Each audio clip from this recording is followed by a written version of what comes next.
అందరికీ నమస్కారం అండి. నిన్న శ్రీకాకుళం జిల్లా కాశీబుగ్గలో జరిగిన ప్రమాదం అనేది తెలుసుకుని చాలా బాధపడ్డాను. అది ప్రభుత్వ వైఫల్యం అని ప్రతిపక్షాలు అంటున్నాయి.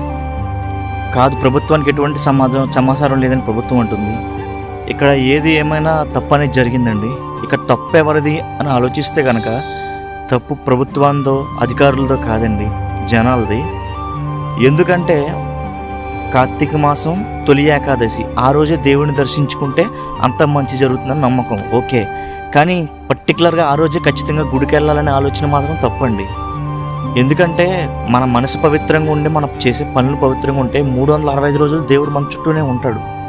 ఓకే, గుడికి వెళ్ళారు, అక్కడ రష్ ఎక్కువ ఉంది, అలాంటి సిచ్యువేషన్లో బయట నుంచి దండం పెట్టుకొని వచ్చేయచ్చండి. మన ప్రాణాలు పణంగా పెట్టి దర్శనం చేసుకుంటేనే దేవుడు మోక్షం ఇస్తాడని పిచ్చి మూఢనమ్మకాన్ని వదిలేయాలండి.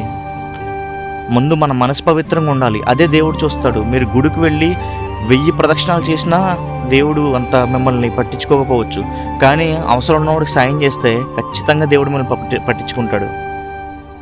ఈ మొదటి రోజు వెళ్ళాలి అనే ఒక ఫ్యాంటసీ ఉంది చూసారా, అదే చాలా ప్రమాదకరంగా మారుతుంది. మొన్న తిరుపతిలో జరిగిన తొక్కిసలాటకు కూడా అదే కారణం.